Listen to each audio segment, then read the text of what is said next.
بسم الله الرحمن الرحيم ياسين والقرآن الحكيم إنك لمن المرسلين على صراط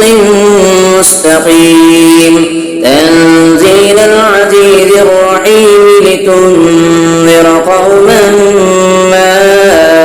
أنذر آباؤهم فهم غافلون لقد حق القول على أكثرهم فهم لا يؤمنون إنا جعلنا في أعناقهم أغلالا فهي إلى الأذقان فهم يقمحون وجعلنا من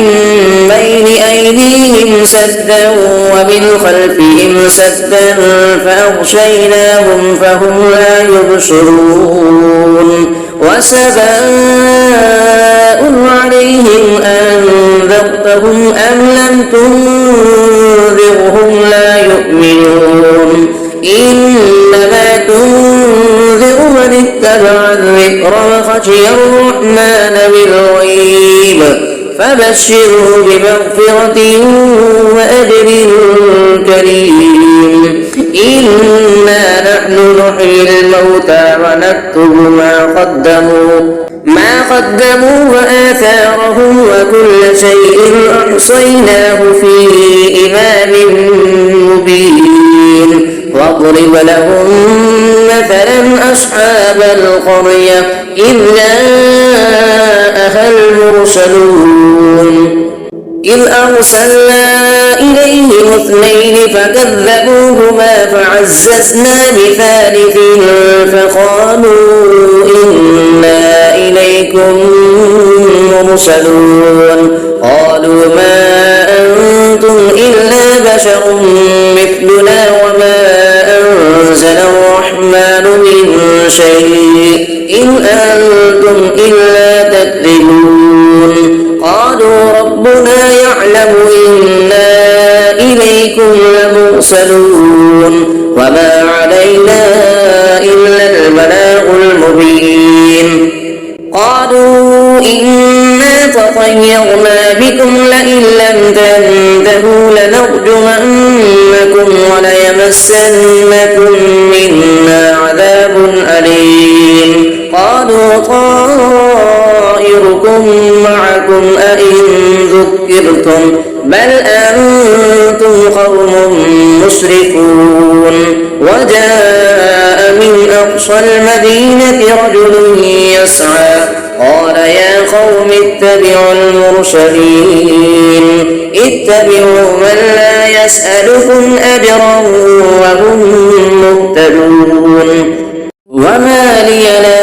أعبد الذي فطرني وإليه ترجعون أأتخذ من دونه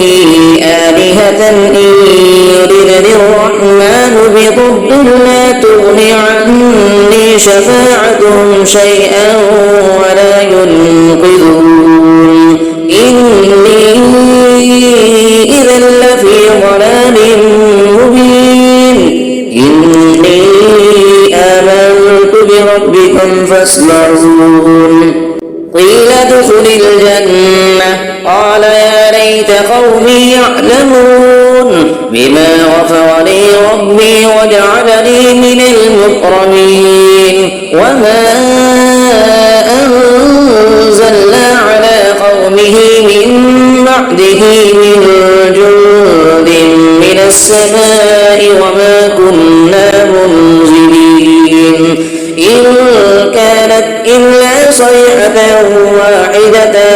فإذا هم خامدون يا حسرة على العباد ما يأتيهم من رسول إلا كانوا به يستهزئون ألم يروا كم أهلكنا قبلهم من القرون أنهم إليهم لا يرجعون وإن كل لما جميع لدينا محضرون وآية لهم الأرض الميتة أحييناها وأخرجنا منها حبا فمنه يأكلون وجعلنا فيها جنات من نخيل وأعناب وفجرنا فيها من العيون ليأكلوا من ثمره وما عملته أيديهم أفلا يشكرون سبحان الذي خلق الأزواج كلها مما تنبت الأرض ومن أنفسهم ومما لا يعلمون وآية لهم الليل نسلخ منه النهار فإذا هم مظلمون والشمس تجري لمستقر لها ذلك تقدير العزيز العليم والقمر قدرناه منازل حتى عاد كالعرجون القديم لا الشمس ينبغي لها أن تدرك القمر ولا الليل سابق النهار وكل في فلك يسبحون وآية لهم أنا حملنا ذريتهم في الفلك المشحون وخلقنا لهم من مثله ما يركبون وإن نشأ نغرقهم فلا صريخ لهم ولا هم ينقذون إلا رحمة منا ومتاعا إلى حين وإذا قيل لهم اتقوا ما بين أيديكم وما خلفكم لعلكم ترحمون وما تأتيهم من آية من آيات ربهم إلا كانوا عنها معرضين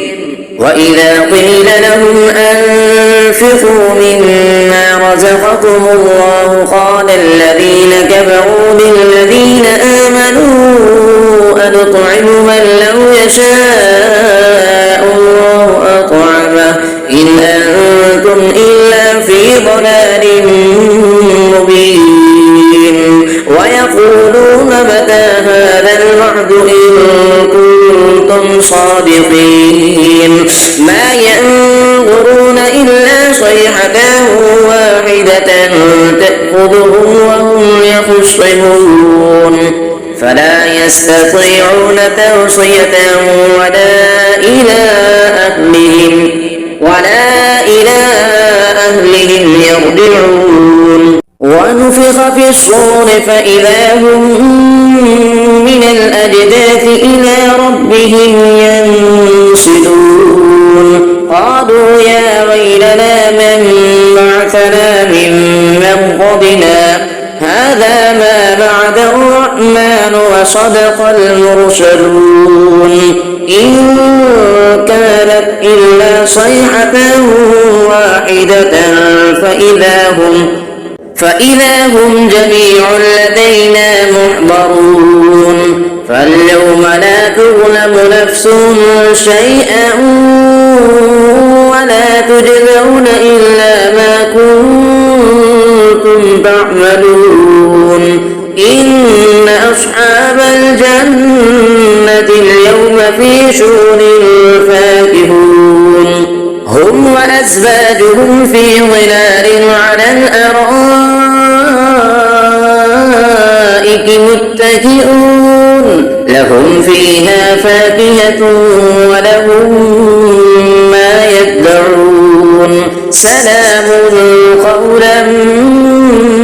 من رب رحيم وامتازوا اليوم أيها المجرمون ألم أعهد إليكم يا بني آدم ألا تعبدوا الشيطان إنه لكم عدو مبين وأن اعبدوني هذا صراط مستقيم ولقد أضل منكم جبلا كثيرا أفلم تكونوا تعقلون هذه جهنم التي كنتم توعدون اصلوها اليوم بما كنتم تكفرون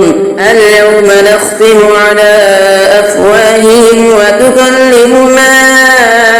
أيديهم وتشهد أرجلهم بما كانوا يكسبون ولو نشاء لطمسنا على أعينهم فاستبقوا الصراط فأنى يبصرون ولو نشاء لمسخناهم على مكانتهم فما استطاعوا مضيا ولا يرجعون ومن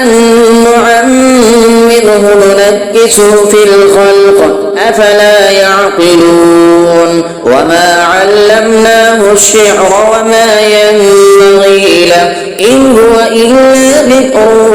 وقرآن مبين لينذر من كان حيا ويحق القول على الكافرين أفلم يروا أنا خلقنا لهم مما عملت أيدينا أنعاما فهم لها مالكون وذللناها لهم فمنها ركوبهم ومنها يأكلون ولهم فيها منافع ومشارب أفلا يشكرون واتخذوا من دون الله آلهة لعلهم ينصرون لا يستطيعون نصرهم وهم لهم جند محضرون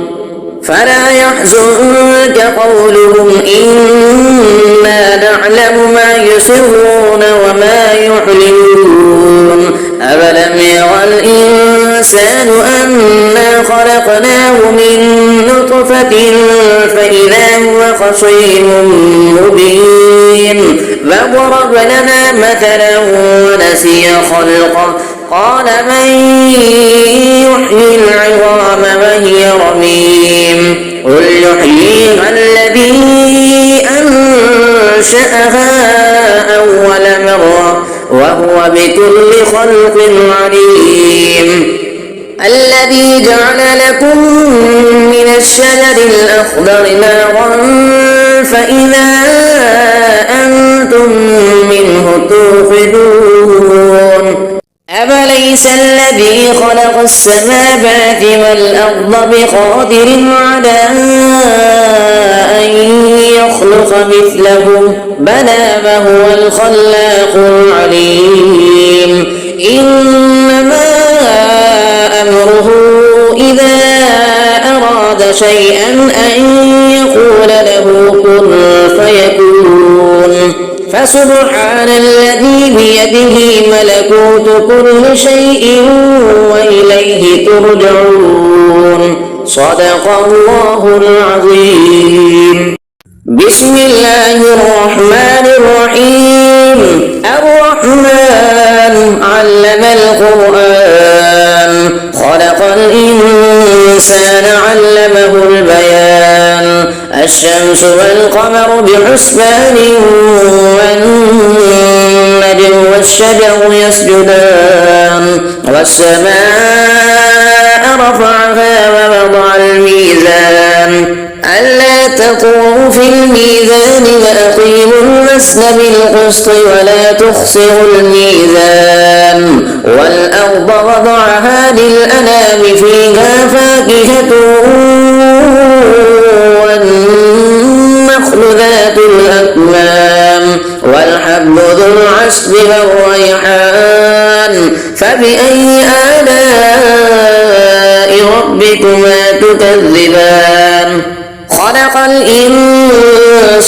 من صلصال كالفخار وخلق الجان من مارد من نار فبأي آلاء ربكما تكذبان رب المشرقين ورب المغربين فبأي آلاء ربكما تكذبان مرج البحرين يلتقيان بينهما برزخ لا يبغيان فبأي آلاء ربكما تكذبان يخرج منهما اللؤلؤ والمرجان فبأي آلاء ربكما تكذبان وله الجوار المنشآت في البحر كالأعلام فبأي آلاء ربكما تكذبان كل من عليها فان ويبقى وجه ربك ذو الجلال والإكرام فبأي آلاء ربكما تكذبان يسأله من في السماوات والأرض كل يوم هو في شأن فبأي آلاء ربكما تكذبان سنفرغ لكم أيها الثقلان فبأي آلاء ربكما تكذبان يا معشر الجن والإنس إن استطعتم أن تنفذوا من أقطار السماوات والأرض فانفذوا لا تنفذون إلا بسلطان فبأي آلاء ربكما تكذبان يرسل عليكما شماغ من نار ونحاس فلا تنتصران فبأي آلاء ربكما تكذبان فإذا انشقت السماء فكانت وردة كالدهان فبأي آلاء ربكما تكذبان فيومئذ لا يسأل عن ذنبه إنس ولا جان فبأي آلاء ربكما تكذبان يعرف المجرمون بسيماهم فيؤخذ بالنواصي والأقدام فبأي آلاء ربكما تكذبان هذه جهنم التي يكذب بها المجرمون يطوفون بينها وبين حميم آن فبأي آلاء ربكما تكذبان ولمن خاف مقام ربه جنتان فبأي آلاء ربكما تكذبان ذواتا أفنان فبأي آلاء ربكما تكذبان فيهما عينان تجريان فبأي آلاء ربكما تكذبان فيهما من كل فاكهة زوجان فبأي آلاء ربكما تكذبان متكئين على فرش مطائنها من استبرق وجنى الجنتين دان فبأي آلاء ربكما تكذبان فيهن قاصرات الطرف لم يطمثهن إنس قبلهم ولا جان فبأي آلاء ربكما تكذبان كأنهن الياقوت والمرجان فبأي آلاء ربكما تكذبان هل جزاء الإحسان إلا الإحسان فبأي آلاء ربكما تكذبان ومن دونهما جنتان فبأي آلاء ربكما تكذبان مدهامتان فبأي آلاء ربكما تكذبان فيهما عينان نضاختان فبأي آلاء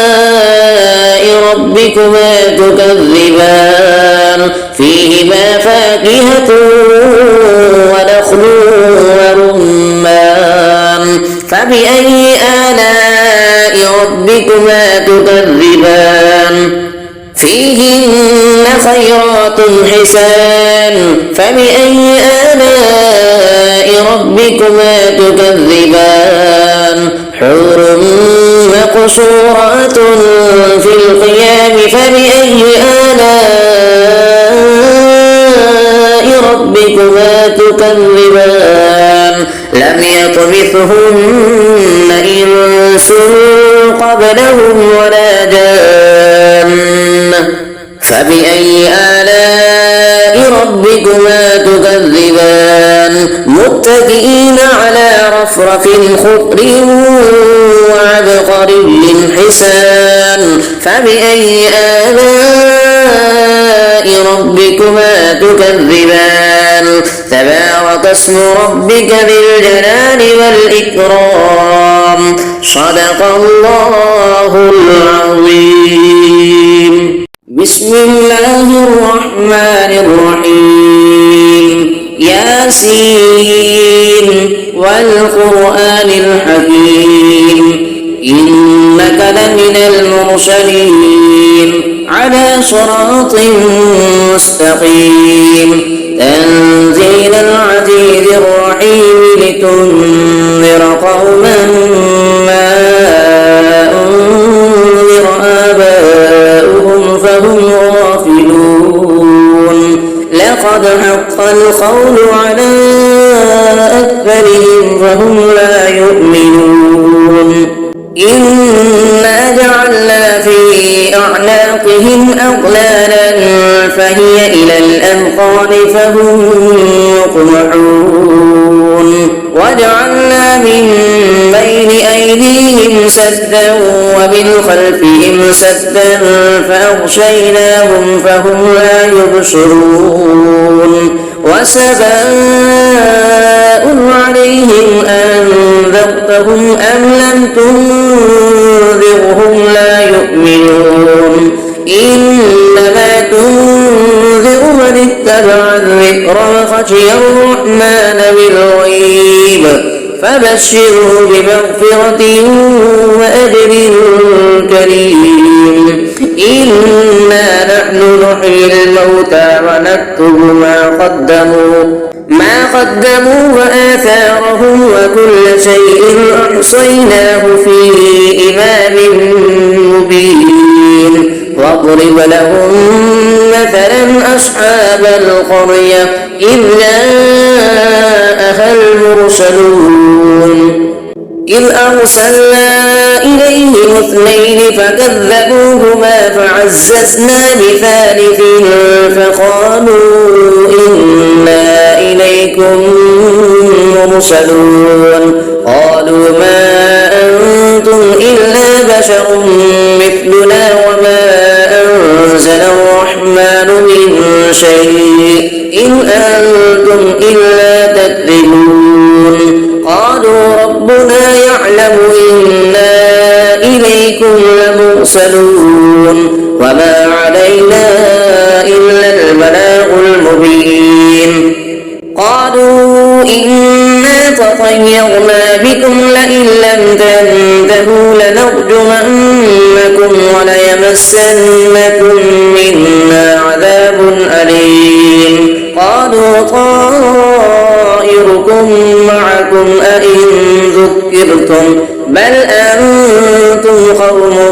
مسرفون وجاء من أقصى المدينة رجل يسعى قال يا قوم اتبعوا المرسلين اتبعوا من لا يسألكم أجرا وهم مهتدون وما لي لا أعبد فطرني وإليه ترجعون أأتخذ من دونه آلهة إن يردني الرحمن بضر لا تغني عني شفاعتهم شيئا ولا ينقذون إني إذا لفي ضلال مبين إني آمنت بربكم فاسمعون قيل ادخل الجنة قال يا ليت قومي يعلمون بما غفر لي ربي وجعلني من المكرمين وما أنزلنا على قومه من بعده من جند من السماء وما كنا منزلين إن كانت إلا صيحة واحدة فإذا هم خامدون يا حسرة على العباد ما يأتيهم من رسول إلا كانوا به يستهزئون ألم يروا كم أهلكنا قبلهم من القرون أنهم إليهم لا يرجعون وإن كل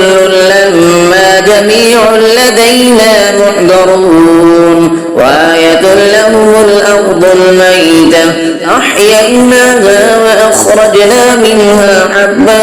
فمنه يأكلون وجعلنا فيها جنات من نخيل وأعناب وفجرنا فيها من العيون ليأكلوا من ثمره وما عملته أيديهم أفلا يشكرون سبحان الذي خلق الأزواج كلها مما تنبت الأرض ومن أنفسهم ومما لا يعلمون وآية لهم الليل نسلخ منه النهار فإذا هم مظلمون والشمس تجري لمستقر لها ذلك تقدير العزيز العليم والقمر قدرناه منازل حتى عاد كالعرجون القديم لا الشمس ينبغي لها أن تدرك القمر ولا الليل سابق النهار وكل في فلك يسبحون وآية لهم أنا حملنا ذريتهم في الفلك المشحون وخلقنا لهم من مثله ما يركبون وإن نشأ نغرقهم فلا صريخ لهم ولا هم ينقذون إلا رحمة منا ومتاعا إلى حين وإذا قيل لهم اتقوا ما بين أيديكم وما خلفكم لعلكم ترحمون وما تأتيهم من آية من آيات ربهم إلا كانوا عنها معرضين وإذا قيل لهم أنفقوا مما رزقكم الله قال الذين كفروا للذين آمنوا أنطعم من لو يشاء الله أطعمه إن أنتم إلا في ضلال مبين ويقولون متى هذا الوعد إن كنتم صادقين ما ينظرون إلا صيحة واحدة تأخذهم وهم يخصمون فلا يستطيعون توصية ولا إلى أهلهم يرجعون ونفخ في الصور فإذا هم من الأجداث إلى ربهم ينسلون قالوا يا ويلنا من بعثنا من مرقدنا هذا ما وعد الرحمن وصدق المرسلون إن كانت إلا صيحة واحدة فإذا هم جميع لدينا محضرون فاليوم لا تظلم نفس شيئا ولا تجزون إلا ما كنتم تعملون إن أصحاب الجنة اليوم في شغل فاكهون هم وأزواجهم في ظلال على الأرائك متكئون لهم فيها فاكهة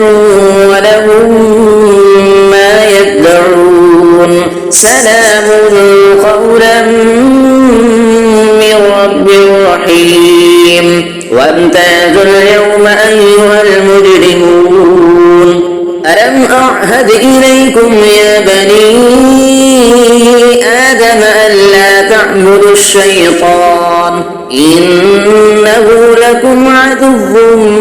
مبين وأن اعبدوني هذا صراط مستقيم ولقد أضل منكم جبلا كثيرا أفلم تكونوا تعقلون هذه جهنم التي كنتم توعدون اصلوها اليوم بما كنتم تكفرون اليوم نختم على أفواههم وتكلمنا أيديهم وتشهد أرجلهم بما كانوا يكسبون ولو نشاء لطمسنا على أعينهم فاستبقوا الصراط فأنى يبصرون ولو نشاء لمسخناهم على مكانتهم فما استطاعوا مضيا ولا يرجعون ومن نعمره ننكسه في الخلق أفلا يعقلون وما علمناه الشعر وما ينبغي له إن هو إلا ذكر وقرآن مبين لينذر من كان حيا ويحق القول على الكافرين أفلم يروا أنا خلقنا لهم مما عملت أيدينا أنعاما فهم لها مالكون وذللناها لهم فمنها ركوبهم ومنها يأكلون ولهم فيها منافع ومشارب أفلا يشكرون واتخذوا من دون الله آلهة لعلهم ينصرون لا يستطيعون نصرهم وهم لهم جند محضرون فلا يحزنك قولهم إنا نعلم ما يسرون وما يعلنون أولم يرى الإنسان أنا خلقناه من نطفة فإذا هو خصيم مبين وضرب لنا مثلا ونسي خلقه قال من يحيي العظام وهي رميم قل يحييها الذي أنشأها أول مرة وهو بكل خلق عليم الذي جعل لكم من الشجر الأخضر نارا فإذا أنتم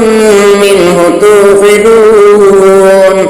أفليس الذي خلق السماوات والأرض بقادر على أن يخلق مثلهم بلى وهو الخلاق العليم إنما أمره إذا أراد شيئا أن يقول له كن فيكون فسبحان الذي بيده ملكوت كل شيء وإليه ترجعون صدق الله العظيم. بسم الله الرحمن الرحيم. الرحمن علم القرآن خلق الإنسان علمه البيان الشمس والقمر بحسبان والنجم والشجر يسجدان والسماء رفعها ووضع الميزان ألا تطغوا في الميزان وأقيموا الوزن بالقسط ولا تخسروا الميزان والأرض وضعها للأنام فيها فاكهة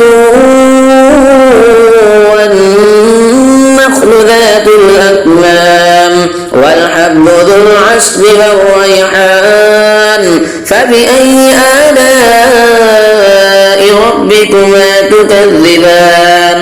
خلق الإنسان من صلصال كالفخار وخلق الجن من مارد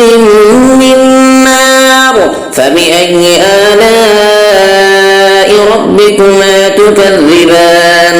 رب المشرقين ورب المغربين فبأي آلاء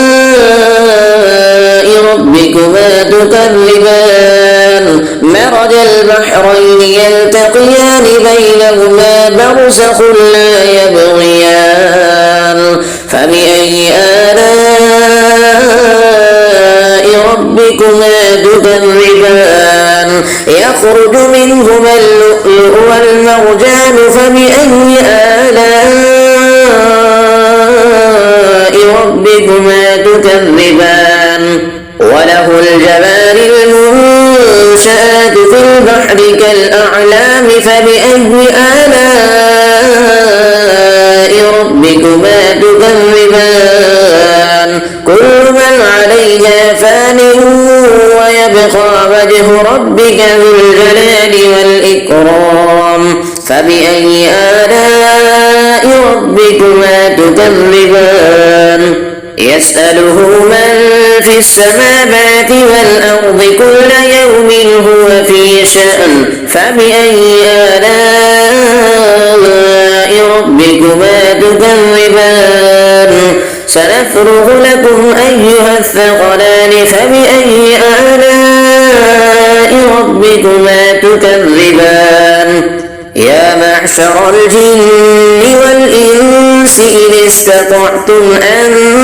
تنفذوا من أقطار السماوات والأرض فانفذوا لا تنفذون إلا بسلطان فبأي آلاء ربكما تكذبان يرسل عليكما شماع من نار ونحاس فلا تنتصران فبأي آلاء ربكما تكذبان فإذا انشقت السماء فكانت وردة كالدهان فبأي آلاء ربكما تكذبان فيومئذ لا يسأل عن ذنبه إنس ولا جان فبأي آلاء ربكما تكذبان يعرف المجرمون بسيماهم فيؤخذ بالنواصي والأقدام فبأي آلاء ربكما تكذبان هذه جهنم التي يكذب بها المجرمون يطوفون بينها وبين حميم آن فبأي آلاء ربكما تكذبان ولمن خاف مقام ربه جنتان فبأي آلاء ربكما تكذبان ذواتا أفنان فبأي آلاء ربكما تكذبان فيهما عينان تجريان فبأي آلاء ربكما تكذبان فيهما من كل فاكهة زوجان فبأي آلاء ربكما تكذبان متكئين على فرش بطائنها من استبرق وجنى الجنتين دان فبأي آلاء ربكما تكذبان فيهن قاصرات الطرف لم يطمثهن إنس قبلهم ولا جان فبأي آلاء ربكما تكذبان كأنهن الياقوت والمرجان فبأي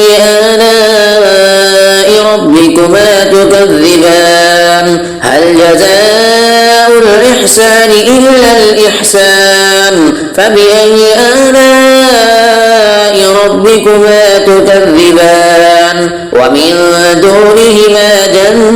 جنتان فبأي آلاء ربكما تكذبان مدهامتان فبأي آلاء ربكما تكذبان فيهما عينان نضاختان فبأي آلاء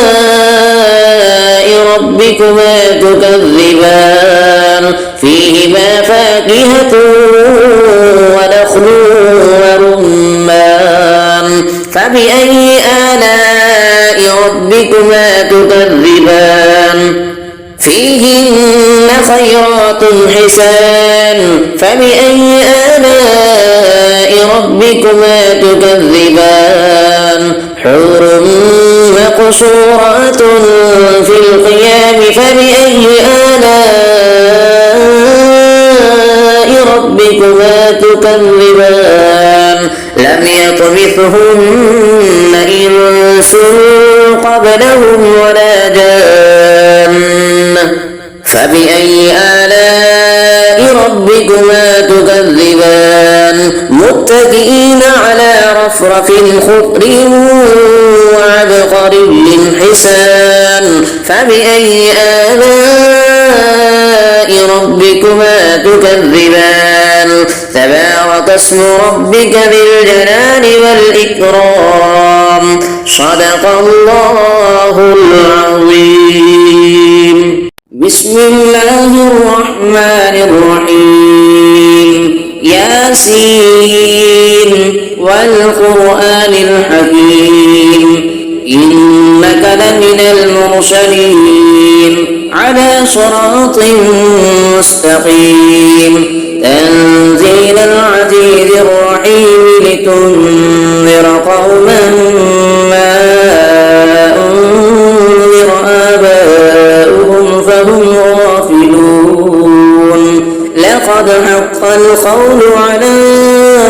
أكثرهم فهم لا يؤمنون إنا جعلنا في أعناقهم أغلالا فهي إلى الأذقان فهم يقمحون وجعلنا من بين أيديهم سدا ومن خلفهم سدا فأغشيناهم فهم لا يبصرون وسواء عليهم أنذرتهم أم لم تنذرهم لا يؤمنون إنما تنذر من اتبع الذكر وخشي الرحمن بالغيب فبشره بمغفرة وأجر كريم إنا نحن نحيي الموتى ونكتب ما قدموا وآثارهم وكل شيء أحصيناه في إمام مبين واضرب لهم مثلا أصحاب القرية إذ جاءها المرسلون إذ أرسلنا إليهم اثنين فكذبوهما فعززنا بثالث فقالوا إنا إليكم مرسلون قالوا ما أنتم إلا بشر مثلنا وما أنزل الرحمن من شيء إن أنتم إلا تكذبون قالوا ربنا يعلم إنا إليكم لمرسلون وما علينا إلا البلاغ المبين قالوا إنا تطيرنا بكم لئن لم تنتهوا لنرجمنكم وليمسنكم منا عذاب أليم قالوا طائركم معكم أئن ذكرتم بل أنتم قوم مسرفون وجاء من أقصى المدينة رجل يسعى قال يا قوم اتبعوا المرسلين اتبعوا من لا يسألكم أجرا وهم مهتدون وما لي لا أعبد الذي فطرني وإليه ترجعون أأتخذ من دونه آلهة إن يردني الرحمن بضر لا تغني عني شفاعتهم شيئا ولا ينقذون إني إذا لفي ضلال مبين إني آمنت بربكم فاسمعون قيل ادخل الجنة قال يا ليت قومي يعلمون بما غفر لي ربي وجعلني من المكرمين وما أنزلنا على قومه من بعده من جند من السماء وما كنا منزلين إن كانت إلا صيحة واحدة فإذا هم خامدون يا حسرة على العباد ما يأتيهم من رسول إلا كانوا به يستهزئون ألم يروا كم أهلكنا قبلهم من القرون أنهم إليهم لا يرجعون وإن كل لما جميع لدينا محضرون وآية لهم الأرض الميتة أحييناها وأخرجنا منها حبا فمنه يأكلون وجعلنا فيها جنات من نخيل وأعناب وفجرنا فيها من العيون ليأكلوا من ثمره وما عملته أيديهم أفلا يشكرون سبحان الذي خلق الأزواج كلها مما تنبت الأرض ومن أنفسهم ومما لا يعلمون وآية لهم الليل نسلخ منه النهار فإذا هم مظلمون والشمس تجري لمستقر لها ذلك تقدير العزيز العليم والقمر قدرناه منازل حتى عاد كالعرجون القديم لا الشمس ينبغي لها أن تدرك القمر ولا الليل سابق النهار وكل في فلك يسبحون وآية لهم أنا حملنا ذريتهم في الفلك المشحون وخلقنا لهم من مثله به ما يركبون وإن نشأ نغرقهم فلا صريخ لهم ولا هم ينقذون إلا رحمة منا ومتاعا إلى حين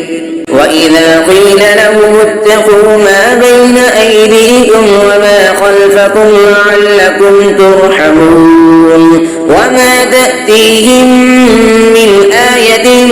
من آيات ربهم إلا كانوا عنها معرضين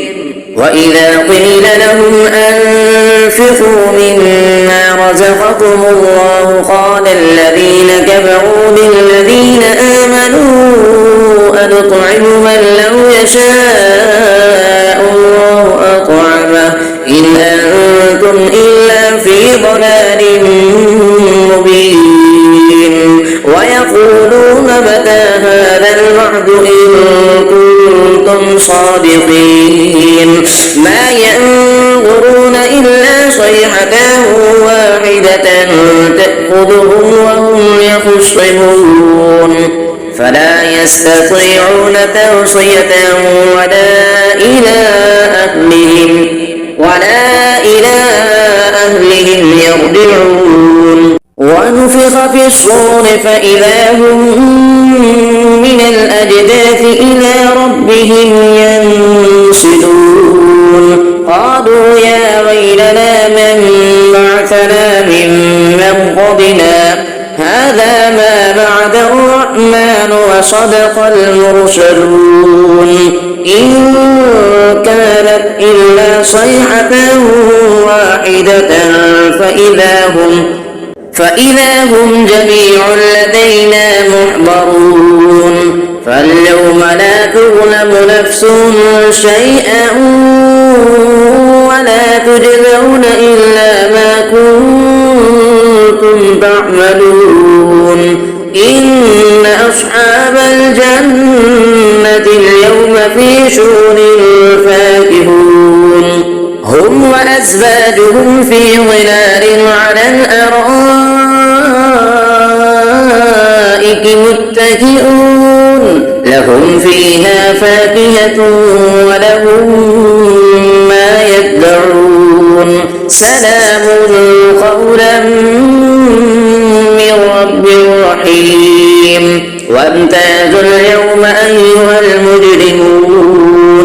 ألم أعهد إليكم يا بني آدم ألا تعبدوا الشيطان إنه لكم عدو مبين وأن اعبدوني هذا صراط مستقيم ولقد أضل منكم جبلا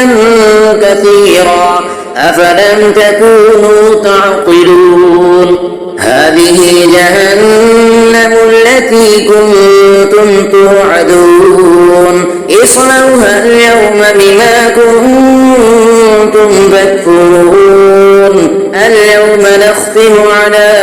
أفواههم وتكلمنا أيديهم وتشهد أرجلهم بما كانوا يكسبون ولو نشاء لطمسنا على أعينهم فاستبقوا الصراط فأنى يبصرون ولو نشاء لمسخناهم على مكانتهم فما استطاعوا مضيا ولا يرجعون ومن نعمره ننكسه في الخلق أفلا يعقلون وما علمناه الشعر وما ينبغي له إن هو إلا ذكر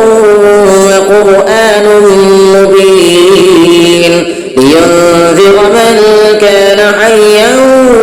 ويحق القول على الكافرين أفلم يروا أنا خلقنا لهم مما عملت أيدينا أنعاما فهم لها مالكون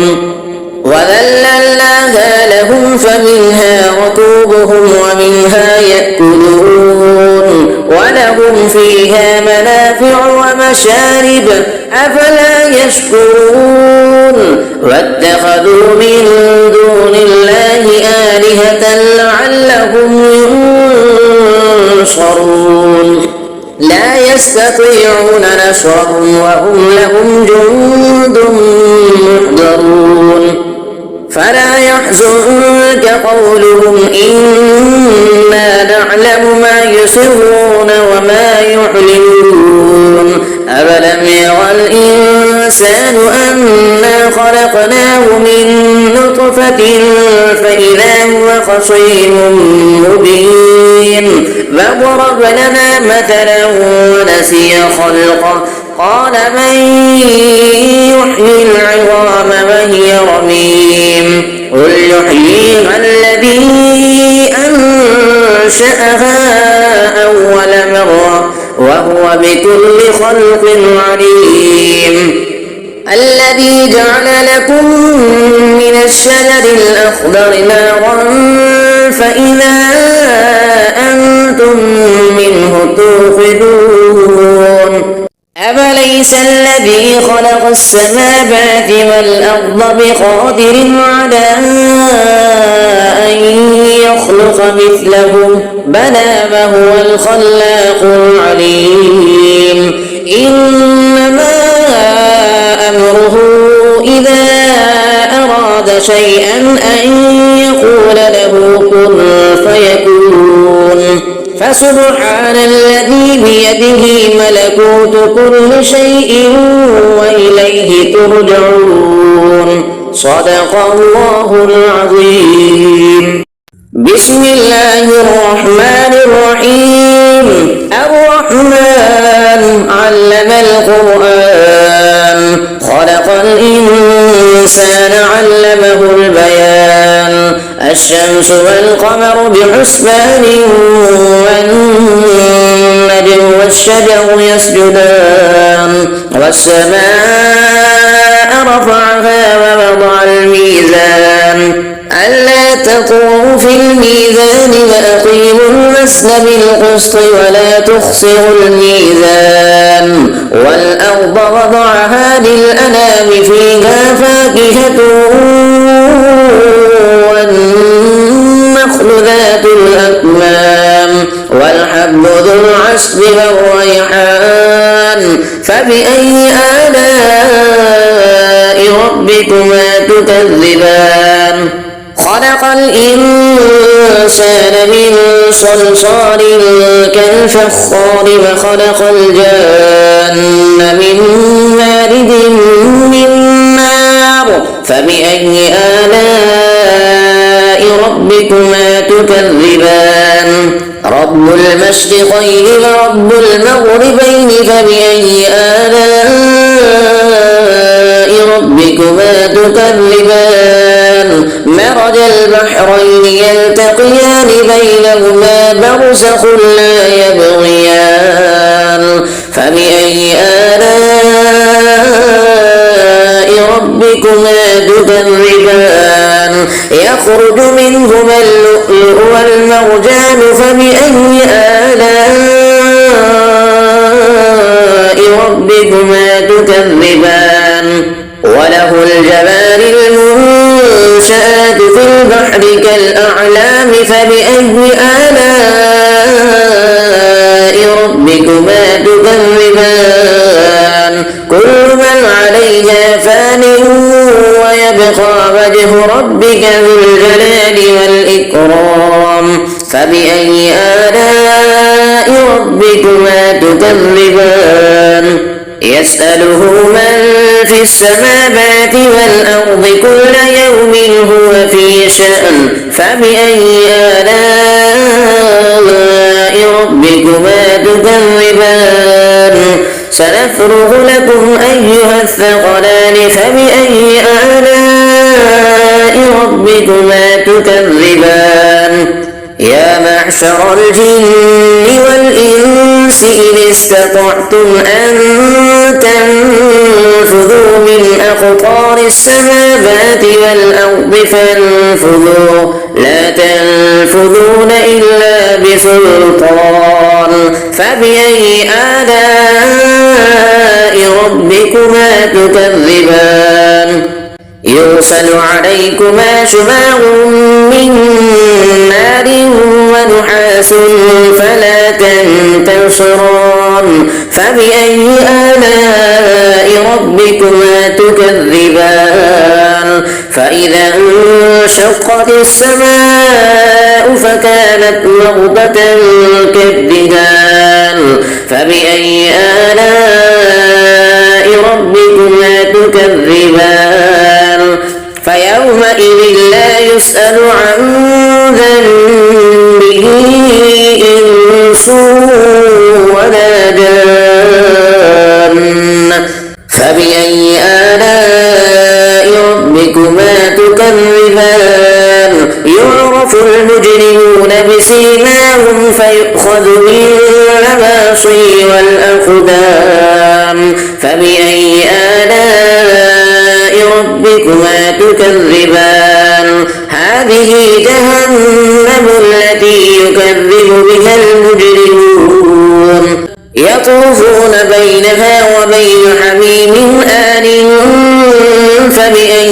آلاء ربكما تكذبان ولمن خاف مقام ربه جنتان فبأي آلاء ربكما تكذبان ذواتا أفنان فبأي آلاء ربكما تكذبان فيهما عينان تجريان فبأي آلاء ربكما تكذبان فيهما من كل فاكهة زوجان فبأي آلاء ربكما تكذبان متكئين على فرش بطائنها من استبرق وجنى الجنتين دان فبأي آلاء ربكما تكذبان فيهن قاصرات الطرف لم يطمثهن إنس قبلهم ولا جان فبأي آلاء ربكما تكذبان كأنهن الياقوت والمرجان فبأي آلاء ربكما تكذبان هل جزاء الإحسان إلا الإحسان فبأي آلاء ربكما تكذبان ومن دونهما جنتان فبأي آلاء ربكما تكذبان مدهامتان فبأي آلاء ربكما تكذبان فيهما عينان نضاختان فبأي آلاء ربكما تكذبان فيهما فاكهة ونخل ورمان فبأي آلاء ربكما تكذبان فيهن خيرات حسان فبأي آلاء ربكما تكذبان حور مقصورات في الخيام فبأي آلاء ربكما تكذبان لم يطمثهن إنس قبلهم ولا جان فبأي آلاء ربكما تكذبان متكئين على رفرف خضر وعبقري حسان فبأي آلاء ربكما تكذبان تبارك اسم ربك ذي الجلال والإكرام صدق الله العظيم.